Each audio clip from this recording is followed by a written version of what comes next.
প্রিয় ও স্নেহের 2025 সালের নতুন বছরের দশম শ্রেণীর ছাত্রছাত্রী বন্ধুরা, আশা করি তোমার সবাই ভালো আছো। আজ আমরা যে বিষয়টি নিয়ে আলোচনা করব, দশম শ্রেণীর ফার্স্ট সামেটিভ অর্থাৎ প্রথম পর্যায়ক্রমিক মূল্যায়নের ইতিহাসের সিলেবাস, প্রশ্নকার এবং নমুনা প্রশ্নপত্র নিয়ে। প্রথমে তোমরা সিলেবাসটা দেখে নাও কী কী বিষয় তোমাদের ফার্স্ট সামেটিভ অর্থাৎ প্রথম পর্যায়ক্রমিক মূল্যায়নে থাকবে। প্রথম পর্যায়ক্রমিক মূল্যায়নের ক্ষেত্রে ফুল মার্কস থাকবে 40, আর সময় তোমায় থাকবে 1 ঘন্টা 20 মিনিট। তোমায় থাকবে প্রথম অধ্যায় ইতিহাসের ধারণা, দ্বিতীয় অধ্যায় সংস্কার, বৈশিষ্ট্য ও মূল্যায়ন, আর থাকবে তৃতীয় অধ্যায় প্রতিরোধ ও বিদ্রোহ। ভালো করে তোমরা সিলেবাসটা দেখে নাও আর প্রশ্ন কাঠামোটা দেখে নাও। এবার আমরা নমুনা প্রশ্নপত্রটা দেখে নাও। সরাসরি স্ক্রিনে কিন্তু তোমরা দশম শ্রেণীর ফার্স্ট সামেটিভ অর্থাৎ প্রথম পর্যায়ক্রমিক মূল্যায়নের ইতিহাসের কোশ্চেনটা দেখতে পাচ্ছ। ফুল মার্কস তোমাদের 40, আর সময় তোমাদের রয়েছে 1 ঘন্টা 20 মিনিট। একের দাগে রয়েছে সঠিক উত্তরটি বেছে নিয়ে লেখো যে কোনো 10টি, প্রতিটি প্রশ্নের মান 1 করে 1 × 10 = 10। 12টি প্রশ্ন দেওয়া রয়েছে, যে কোনো 10টি প্রশ্নের উত্তর করতে হবে। বিপিনচন্দ্র পালের আত্মজীবনীর নাম হলো জীবনের ঝরাপাতা, 70 বৎসর, জীবন স্মৃতি, ইন্ডিয়ান স্ট্রাগল। উত্তর হবে 70 বৎসর। ভারতের প্রথম চলচ্চিত্র হলো বিল্বমঙ্গল, রক্ততিলক, রাজা হরিশ্চন্দ্র, জামাই ষষ্ঠী। উত্তর হবে রাজা হরিশ্চন্দ্র। মোহনবাগান আইএফএ শিল্ড জেতে 1911, 1921, 1920, 1922 খ্রিস্টাব্দে, 1911 খ্রিস্টাব্দে। হিন্দু মেলা সম্পর্কে তথ্য পাওয়া যায় 70 বৎসর, জীবনের ঝরাপাতা, জীবন স্মৃতি, আত্মকথা গ্রন্থ। উত্তর হবে জীবন স্মৃতি। হিন্দু প্যাট্রিয়ট পত্রিকার প্রথম সম্পাদক ছিলেন অক্ষয় কুমার দত্ত, গঙ্গাকিশোর ভট্টাচার্য, হরিশ্চন্দ্র মুখোপাধ্যায়, দীনবন্ধু মিত্র। তবে হরিশ্চন্দ্র মুখোপাধ্যায়। ভারতে পাশ্চাত্য শিক্ষাদানের পক্ষে মত প্রকাশ করেন Alexander Duff, Sanders, Macaulay, Wilson. তবে মেকলে। হিন্দু কলেজ প্রতিষ্ঠিত হয় 1816, 1818, 1819, 1817 খ্রিস্টাব্দে, 1817 খ্রিস্টাব্দে। বিধবা বিবাহ আইন পাশ করেন Lord Cornwallis, Lord Liton, Lord Dalhousie, Lord Canning. উত্তর হবে লর্ড ক্যানিং। প্রথম ভারতীয় অরণ্য আইন পাশ হয় 1860, 1862, 1863, 1865 খ্রিস্টাব্দে, 1865 খ্রিস্টাব্দে। পরের প্রশ্ন, বাংলার নানা সাহেব নামে পরিচিত বিষ্ণুচরণ বিশ্বাস, মেঘাই সর্দার, রামরতন রায়, কৃষ্ণদেব রায়। উত্তর হবে রামরতন রায়। পরের প্রশ্ন, দিকু কথার অর্থ স্বদেশী, ইস্ট ইন্ডিয়া কোম্পানি, বহিরাগত, নীলকর। বহিরাগত। প্রশ্ন, নীলবিদ্রোহের নেতা ছিলেন দিগম্বর বিশ্বাস, ঈশানচন্দ্র রায়, রামরতন রায়, রফিক মন্ডল। দিগম্বর বিশ্বাস। 2 থেকে রয়েছে নিচের প্রশ্নগুলির উত্তর দাও। প্রতিটি প্রশ্নের মান 1 করে 1 × 6 = 6। উপবিভাগ 2.1, একটি বাক্য উত্তর যে কোনো দুটি। প্রথম বাংলা সাপ্তাহিক পত্রিকার নাম কি? উত্তর হবে সমাচার দর্পণ। আত্মীয় সভার প্রতিষ্ঠাতা রাজা রামমোহন রায়। দামিনীকোহ কথার অর্থ কি? উত্তর হবে পাহাড়ের প্রান্তদেশ। খুবই গুরুত্বপূর্ণ একটা প্রশ্ন। উলগুলান শব্দের অর্থ কি? মহা অশান্তি বা প্রবল বিক্ষোভ। উপবিভাগ 2.2, ঠিক বা ভুল নির্ণয় করো যে কোনো দুটি। ভারতের নিম্নবর্গের ইতিহাস রচনা করেন রণজিৎ ঘোষ। উত্তর হবে সত্য, তাহলে সত্য লিখব। হিন্দু প্যাট্রিয়ট পত্রিকা বাংলা ভাষায় প্রকাশিত। উত্তরে ভুল, তাহলে মিথ্যা লিখব। ঈশ্বরচন্দ্র রায় পাবনার কৃষক বিদ্রোহের নেতৃত্ব দেন। উত্তরে ঠিক, তাহলে সত্য লিখব। বিভাগ 2.3, লিখিত বিবৃতিগুলির সঙ্গে সঠিক ব্যাখ্যা নির্বাচন করো যে কোনো দুটি। প্রথম বিবৃতি, লর্ড লিটন নাট্যাভিনয় নিয়ন্ত্রণ আইন পাশ করেছিলেন। 3টে ব্যাখ্যা, সঠিক ব্যাখ্যা হবে 3 নম্বর ব্যাখ্যাটি। নাটকের মাধ্যমে ব্রিটিশ অন্যায় অত্যাচার জনমানসে তুলে ধরা হতো। পরের বিবৃতি, নীলকর সাহেবরা বেলাকা চাষে বেশি উৎসাহী ছিল।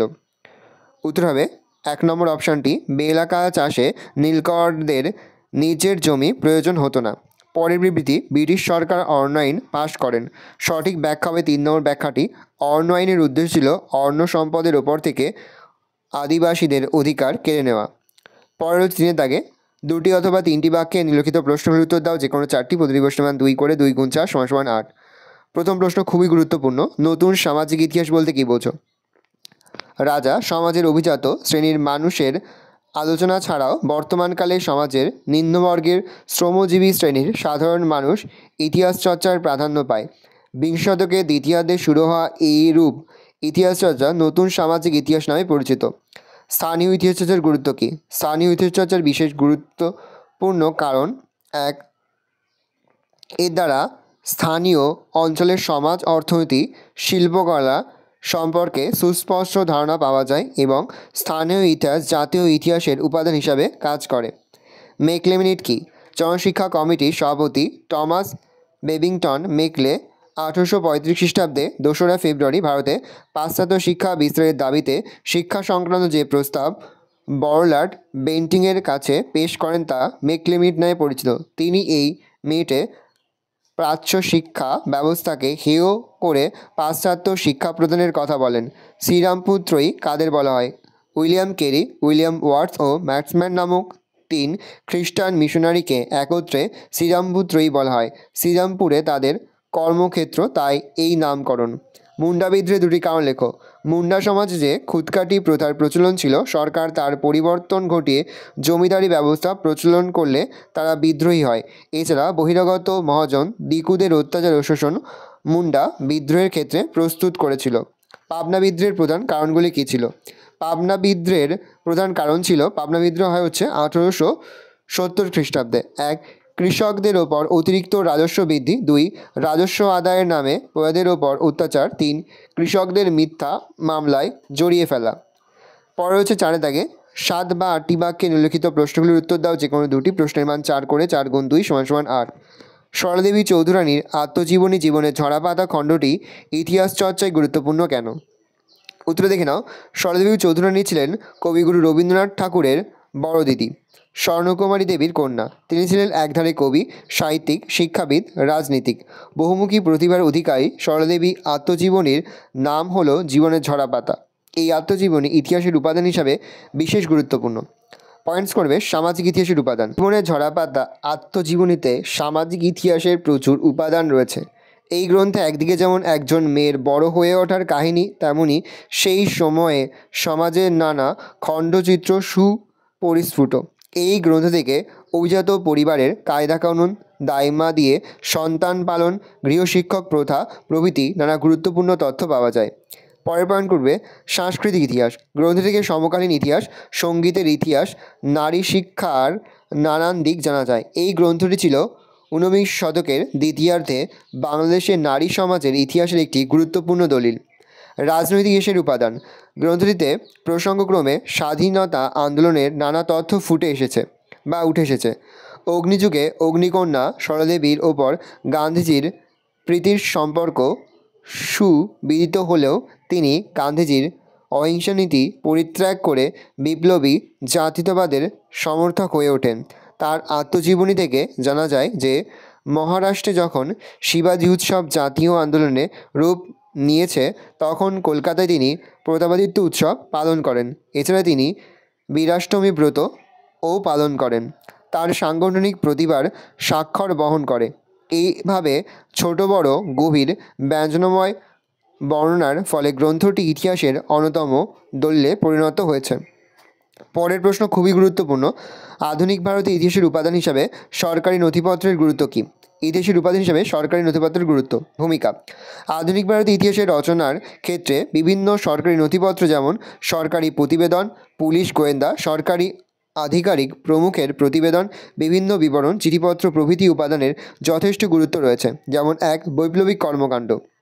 2 দিয়ে পয়েন্ট করবে কমিশনের রিপোর্ট। ভালো করে দেখুন, আমি আস্তে স্ক্রল ডাউন করছি, তোমরা কিন্তু অবশ্যই ভিডিওকে থামিয়ে বা স্ক্রিনশট নিয়ে কিন্তু সম্পূর্ণ তোমাদের খাতাতে নোট ডাউন করে নেবে। 3 দিয়ে পয়েন্ট করবে আন্দোলন দমনের নীতি।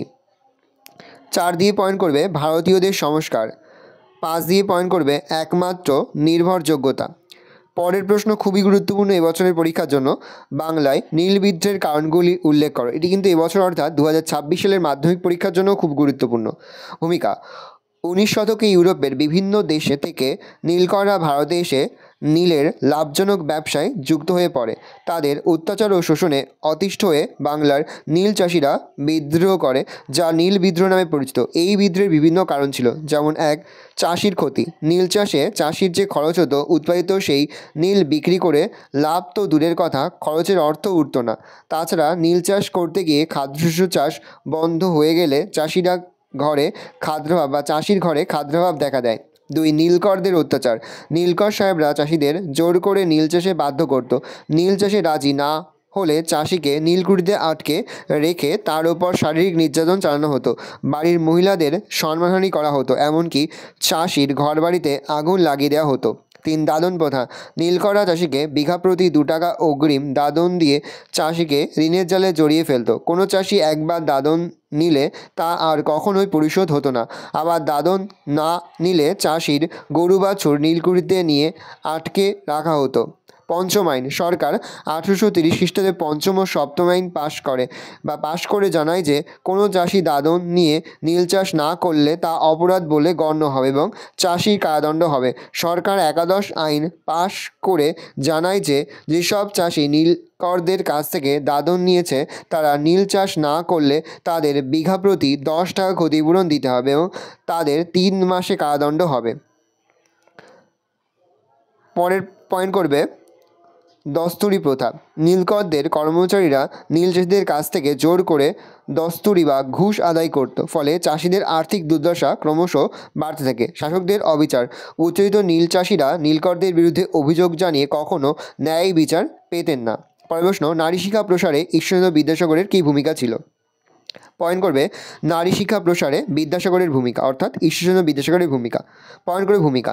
1900 থেকে সূচনালগ্ন পর্যন্ত বিভিন্ন সামাজিক বিধিনিষেধের ফলে বাংলায় নারী শিক্ষার বিশেষ প্রসার ঘটেছিল। তবে বেশ কিছুকাল পর থেকে এই বিষয়ে বিভিন্ন উদ্যোগ শুরু হয়। নারী শিক্ষা প্রসারে ভারতীয়দের মধ্যে সর্বপ্রথম ব্যাপক ও গুরুত্বপূর্ণ উদ্যোগ নিয়েছিলেন ঈশ্বরচন্দ্র বিদ্যাসাগর। বিদ্যাসাগরের উপলব্ধি। ঈশ্বরচন্দ্র বিদ্যাসাগর উপলব্ধি করেন যে নারী জাতির উন্নতি না ঘটলে বাংলার সমাজ ও সংস্কৃতির প্রকৃত উন্নতি সম্ভব নয়। এজন্য তাদের মধ্যে শিক্ষার ব্যাপক প্রসার ঘটানো দরকার। 2 প্রাথমিক উদ্যোগ। মেয়েদের জন্য স্কুল প্রতিষ্ঠায় বিদ্যাসাগরের প্রথম গুরুত্বপূর্ণ উদ্যোগ ছিল ড্রিঙ্ক ওয়াটার। ব্রিটেনের সঙ্গে যৌথভাবে কলকাতায় 1849 খ্রিস্টাব্দে হিন্দু বালিকা বিদ্যালয়, বর্তমান বেথুন স্কুল প্রতিষ্ঠা। বিদ্যাসাগর 1857 খ্রিস্টাব্দে বর্ধমান জেলায় মেয়েদের জন্য একটি বিদ্যালয় প্রতিষ্ঠা করেন। চূড়ান্ত উদ্যোগ। গ্রামাঞ্চলের নারীদের পক্ষে শিক্ষার প্রসারেও বিদ্যাসাগর গুরুত্বপূর্ণ ভূমিকা নেন। এই উদ্দেশ্যে তিনি বাংলার বিভিন্ন জেলায় নারী শিক্ষা বিধায়িনী সম্মেলনী প্রতিষ্ঠা করেন। তিনি ব্যক্তিগত উদ্যোগ নিয়ে 1858 খ্রিস্টাব্দের মধ্যে নদিয়া, বর্ধমান, হুগলি ও মেদিনীপুর জেলায় 35টি বালিকা বিদ্যালয় প্রতিষ্ঠা করেন। এগুলিতে 13,000 ছাত্রী পড়াশোনা করত। তার ব্যক্তিগত ব্যয়ে বিদ্যালয়গুলি চলত। 4 দিয়ে পয়েন্ট করে পরবর্তী উদ্যোগ। বিদ্যাসাগর পরবর্তীকালে বিভিন্ন স্থানে আরও কয়েকটি বালিকা বিদ্যালয় প্রতিষ্ঠা করেন। মা ভগবতী দেবীর স্মৃতিতে বিদ্যাসাগর 1890 খ্রিস্টাব্দে নিজ গ্রাম বিসিংহে ভগবতী বিদ্যালয় প্রতিষ্ঠা করেন। 5 দাগে রয়েছে 15 বা 16টি বাক্যে যে কোনো একটি প্রশ্ন দিতে হবে। প্রশ্নের মান 8। দেখে নাও। প্রথম প্রশ্ন, ইতিহাসের উপাদান হিসাবে সরকারি নথিপত্রের গুরুত্ব আলোচনা করো। দেখে নাও উত্তরটা।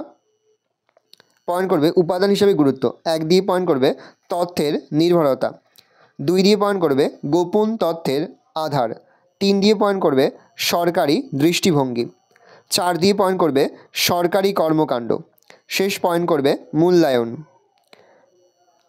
পরের প্রশ্ন, পাশ্চাত্য শিক্ষা বিস্তারে রাজা রামমোহন রায়ের ভূমিকা আলোচনা করো। ভালো করে দেখেন, আমি আর মুখে বলছি না, তোমরা কিন্তু অবশ্যই ভিডিওটাকে থামিয়ে বা স্ক্রিনশট নিয়ে কিন্তু সম্পূর্ণ উত্তর তোমার খাতাতে নোট ডাউন করে নেবে। পয়েন্ট করবে বিদ্যালয় স্থাপন। পরের পয়েন্ট করবে হিন্দু কলেজ প্রতিষ্ঠা। পরের পয়েন্ট করবে বেদান্ত কলেজ প্রতিষ্ঠা। পরের পয়েন্ট করবে সরকারকে আবেদন। পরের পয়েন্ট করবে পাশ্চাত্য শিক্ষার পক্ষে প্রচার। পরের প্রশ্ন খুবই গুরুত্বপূর্ণ, সাঁওতাল বিদ্রোহের কারণ কী ছিল? দেখে নাও। প্রথম পয়েন্ট করবে 1 খাজনা ধার্য। 2 দিয়ে পয়েন্ট করবে নগদ খাজনা ও উপশুল্ক আদায়। 3 দিয়ে পয়েন্ট করবে চিরাচরিত প্রথায় আঘাত। 4 দিয়ে পয়েন্ট করবে মধ্যস্থ ভোগীদের অত্যাচার। 5 বলপূর্বক ধর্মান্তরকরণ। ভালো করে দেখে নাও। এই রয়েছে টোটাল তোমাদের ফার্স্ট সামেটিভ অর্থাৎ প্রথম পর্যায়ক্রমিক মূল্যায়নের 10ম শ্রেণীর ইতিহাসের কোশ্চেন পেপার। ভালো তোমার কোশ্চেনটা দেখে নাও।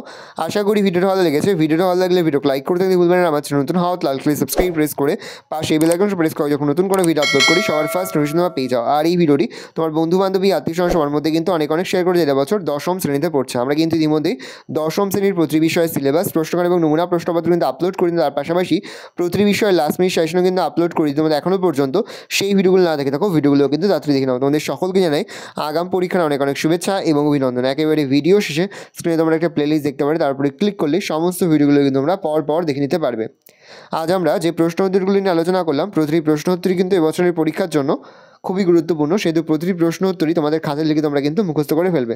প্রতিটি প্রশ্ন উত্তরই কিন্তু এই বছরের মাধ্যমিক পরীক্ষা এবং মাধ্যমিকের টেস্ট পরীক্ষা এবং মাধ্যমিকের ফার্স্ট সামেটিভের পরীক্ষার জন্য খুবই গুরুত্বপূর্ণ, সেহেতু প্রতিটি প্রশ্ন উত্তরই তোমরা কিন্তু অবশ্যই খাতায় লিখে মুখস্থ করে ফেলবে। ভালো করে দেখে নাও।